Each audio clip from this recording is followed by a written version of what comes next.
누가복음 10장. 그 후에 주께서 따로 70인을 세우사 친히 가시려는 각 동네와 각 지역으로 둘씩 앞서 보내시며 이르시되 추수할 것은 많되 일꾼이 적으니 그러므로 추수하는 주인에게 청하여 추수할 일꾼들을 보내주소서 하라. 갈지어다 내가 너희를 보냄이 어린 양을 이리 가운데로 보냄과 같도다. 전대나 배낭이나 신발을 가지지 말며 길에서 아무에게도 문안하지 말며 어느 집에 들어가든지 먼저 말하되 이 집이 평안할지어다 하라. 만일 평안을 받을 사람이 거기 있으면 너희의 평안이 그에게 머물 것이요 그렇지 않으면 너희에게로 돌아오리라. 그 집에 유하며 주는 것을 먹고 마시라. 일꾼이 그 삭슬 받는 것이 마땅하니라. 이 집에서 저 집으로 옮기지 말라. 어느 동네에 들어가든지 너희를 영접하거든 너희 앞에 차려 놓는 것을 먹고 거기 있는 병자들을 고치고 또 말하기를 하나님의 나라가 너희에게 가까이 왔다 하라. 어느 동네에 들어가든지 너희를 영접하지 아니하거든 그 거리로 나와서 말하되 너희 동네에서 우리 발에 묻은 먼지도 너희에게 떨어 버리노라. 그러나 하나님의 나라가 가까이 온 줄을 알라 하라. 내가 너희에게 말하노니 그날에 소돔이 그 동네보다 견디기 쉬우리라. 화 있을진저 고라시나 화 있을진저 벳세다야. 너희에게 행한 모든 권능을 두로와 시돈에서 행하였더라면 그들이 벌써 베옷을 입고 재에 앉아 회개하였으리라. 심판 때에 두로와 시돈이 너희보다 견디기 쉬우리라. 가버나움아 내가 하늘에까지 높아지겠느냐 음부에까지 낮아지리라.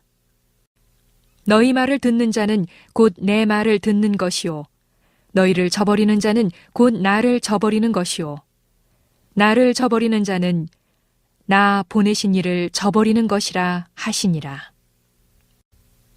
70인이 기뻐하며 돌아와 이르되 주여 주의 이름이면 귀신들도 우리에게 항복하더이다. 예수께서 이르시되 사탄이 하늘로부터 번개같이 떨어지는 것을 내가 보았노라. 내가 너희에게 뱀과 전갈을 밟으며 원수의 모든 능력을 제어할 권능을 주었으니 너희를 해칠 자가 결코 없으리라. 그러나 귀신들이 너희에게 항복하는 것으로 기뻐하지 말고 너희 이름이 하늘에 기록된 것으로 기뻐하라 하시니라. 그때 예수께서 성령으로 기뻐하시며 이르시되 천지의 주제이신 아버지여 이것을 지혜롭고 슬기 있는 자들에게는 숨기시고 어린아이들에게는 나타내심을 감사하나이다. 옳소이다. 이렇게 된 것이 아버지의 뜻이니이다. 내 아버지께서 모든 것을 내게 주셨으니 아버지 외에는 아들이 누구인지 아는 자가 없고 아들과 또 아들의 소원대로 계시를 받는 자 외에는 아버지가 누구인지 아는 자가 없나이다 하시고 제자들을 돌아보시며 조용히 이르시되 너희가 보는 것을 보는 눈은 복이 있도다. 내가 너희에게 말하노니 많은 선지자와 임금이 너희가 보는 바를 보고자 하였으되 보지 못하였으며 너희가 듣는 바를 듣고자 하였으되 듣지 못하였느니라. 어떤 율법교사가 일어나 예수를 시험하여 이르되 선생님 내가 무엇을 하여야 영생을 얻으리이까? 예수께서 이르시되 율법에 무엇이라 기록되었으며 내가 어떻게 읽느냐? 대답하여 이르되 내 마음을 다하며 목숨을 다하며 힘을 다하며 뜻을 다하여 주 너의 하나님을 사랑하고 또한 내 이웃을 내 자신같이 사랑하라 하였나이다. 예수께서 이르시되 네 대답이 옳도다. 이를 행하라 그러면 살리라 하시니 그 사람이 자기를 옳게 보이려고 예수께 여짜오되 그러면 내 이웃이 누구니이까? 예수께서 대답하여 이르시되 어떤 사람이 예루살렘에서 여리고로 내려가다가 강도를 만나매 강도들이 그 옷을 벗기고 때려 거의 죽은 것을 버리고 갔더라. 마침 한 제사장이 그 길로 내려가다가 그를 보고 피하여 지나가고 또 이와 같이 한 레위인도 그곳에 이르러 그를 보고 피하여 지나가되 어떤 사마리아 사람은 여행하는 중 거기 이르러 그를 보고 불쌍히 여겨 가까이 가서 기름과 포도주를 그 상처에 붓고 싸매고 자기 짐승에 태워 주막으로 데리고 가서 돌보아 주니라. 그 이튿날 그가 주막 주인에게 데나리온 2를 내어주며 이르되 이 사람을 돌보아 주라.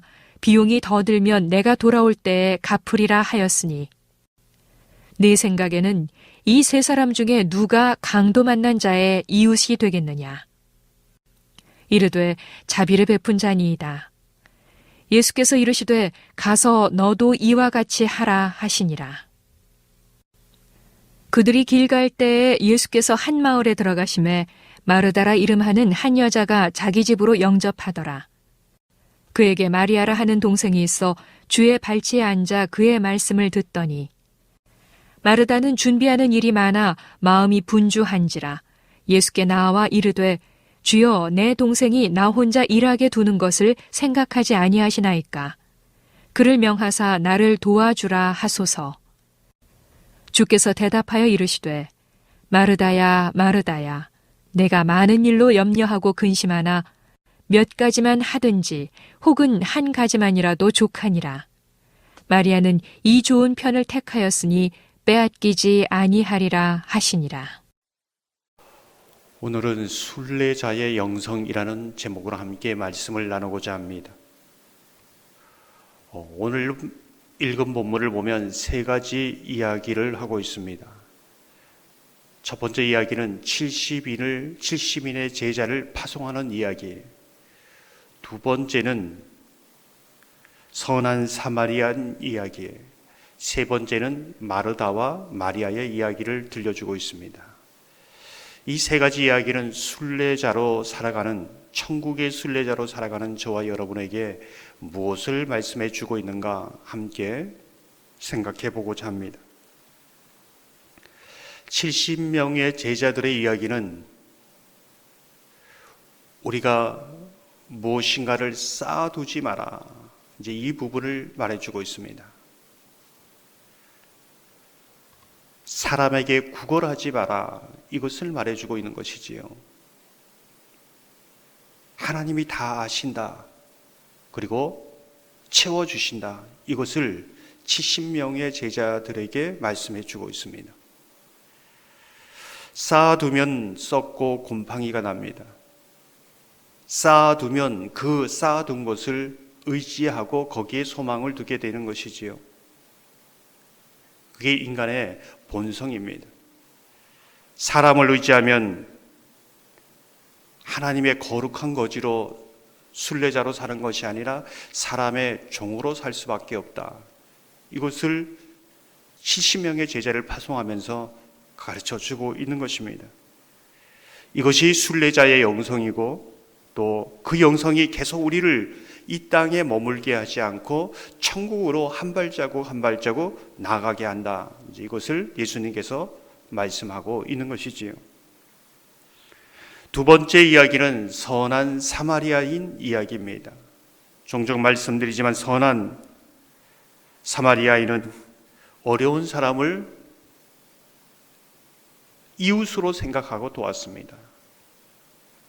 이 선한 사마리아인의 이름이 나오지 않습니다. 무슨 뜻일까요? 이웃이란 어떤 사람인가? 내가 좋아하는 사람, 나와 친한 사람, 나와 가까운 사람, 내가 도와주면 또 언제든지 유익이 돌아올 수 있는 사람, 이런 사람은 이웃이 아니라는 겁니다. 이웃에 포함될 수는 있지만 그 사람만이 이웃이 아니라는 것이지요. 오늘 보면 이웃은 그냥 사람입니다. 어려움 당한 사람. 그래서 그런 말이 있습니다. 내가 가장 싫어하고 미워하는 그 사람을 대하는 태도가 내가 예수님께 대하는 태도이다. 이렇게 말하고 있습니다. 왜요? 모든 사람들이 그 대하는 태도가 예수님께 대하는 태도이기 때문이지요. 오늘 이 사람은 나와 가까운 사람이 아니네, 별별로 없는 사람이네 하면 안 도와줬을 겁니다. 그러나 그 사람도 이웃에 포함되어 있기 때문에 도와주고 있는 것이지요. 그 이웃을 위해서 희생하고 있습니다. 그냥 동정해서 잠깐 도와주는 것이 아니라 정말 그 사람을 살리는 것이지요. 그게 정말 도와주는 것이다, 섬기는 것이다, 이것을 말해주고 있는 것이지요. 우리가 주목해서 보아야 되는 것은 선한 사마리아의 섬김의 그 목적이 무엇인가? 정말 봉사하고 섬기는 것을 신앙의 목적으로 삼지 않았다는 것입니다. 그것을 내가 신앙하는 의미로 삼지 않았다는 것이지요. 무엇이 목적인가? 선한 사마리아는 자기가 돌아가야 하는 여행지가 있고 목적지가 있습니다. 이 일에 붙들려서 자기가 여행해야 되는 그 목적지를 향해 그 여행을 그만두지 않고 있는 것이지요. 그것을 순례의 길이라 말합니다. 자신이 가고자 하는 목적지를 향해 나아가고 있는 것이지요. 그 삶이 어쩌면 매일 주님과 함께 걸어가는 삶, 주님 앞에서 나는 어떤 길을 걷고 있고 이 가는 방향이 맞는가? 주님이 목적인 것이지요. 자신이 하는 일에 매몰되지 않고 주님과 함께 걸어가는 것이 천국의 순례자의 영성이고 또 그 영성만이 우리를 천국을 향해 소망을 두고 나가게 한다. 이것을 말씀해 주고 있습니다. 세 번째 이야기는 마르다와 마리아의 이야기입니다. 마리아와 마르다는 다른 일을 하고 있지만은 예수님이 보실 때 이 두 가지 다 선한 일입니다. 예수님을 위해서 하는 일이기에 선한 일이지요. 어떤 일은 선하고 어떤 일은 선하지 않다, 그런 일은 없습니다. 근데 무엇이 문제인가? 예수님이 이 이야기를 통해 무엇을 말해주고자 하는가? 40절 전반절을 보면 이렇게 말씀합니다. 마르다는 준비하는 일이 많아 마음이 분주한지라. 41절을 보면 주께서 대답하여 이르시되 마르다야 마르다야 내가 많은 일로 염려하고 근심하나, 이렇게 말씀하고 있습니다. 무슨 뜻일까요? 많은 일로 인해 마음이 분주하고 염려하고 있습니다. 근심하고 있습니다. 그것을 예수님은 기뻐하지 않는다는 겁니다. 제가 종종 말하는 것처럼 바쁜 것은 망하는 것입니다.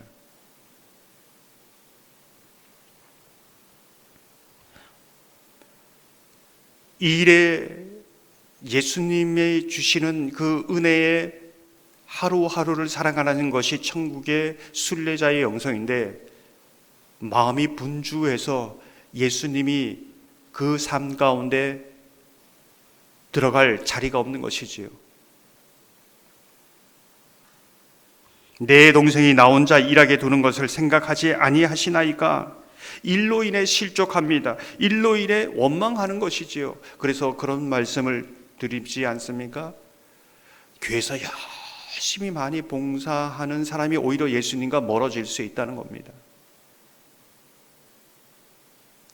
다 열심히 봉사하는데 왜 멀어지는가? 그것이 나쁜 일인가? 아니지요.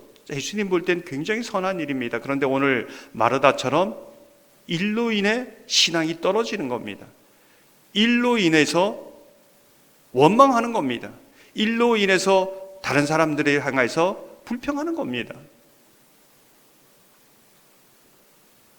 오늘 보면 마리아를 통해서 말씀을 듣더니 이렇게 말하고 있습니다.